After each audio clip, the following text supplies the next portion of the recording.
ইসরাফিল সিংহায় ফুঁক দাও। আল্লাহর এই ফেরেশতা সিংহা হাতে নিয়ে মুখের কাছে নিয়ে আল্লাহর আরশে মুআল্লার দিকে তাকায় থাকে, একটা সেকেন্ডের জন্য এদিক আর ওদিক করে না। কখন রব হুকুম দিবে সিংহায় ফুৎকার দেওয়ার জন্য, যখন সিংহায় ফুৎকার দিবে কুরআন বলতেছে ইদাস সামাউ ফাতারাত, আকাশ ভেঙ্গে ভেঙ্গে ভেঙ্গে ভেঙ্গে পড়তে থাকবে। ওয়া ইদাল কাওয়াকিবু তাসারাত, সমগ্র নক্ষত্রগুলি ভেঙ্গে ভেঙ্গে ভেঙ্গে ভেঙ্গে পড়তে থাকবে।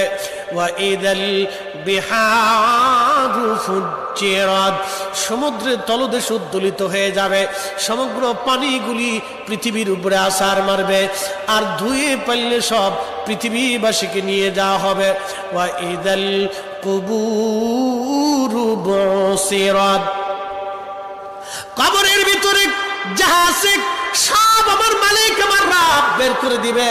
কবর থেকে মানুষ বের হইয়া সেই দিন হাসরের ময়দানের দিকে দৌড়াইতে থাকবে, সবাই উলঙ্গ থাকবে, কিন্তু আমার নবীকে আল্লাহ ৭০,০০০ ফেরেশতা বেষ্টন করাইয়া জান্নাতের পোশাক পরাইয়া মহাসম্মানে ফেরেশতারা মিছিল দিয়ে দিয়া আমার নবীকে হাসরের ময়দানে মাকামে মাহমুদে বসাবে।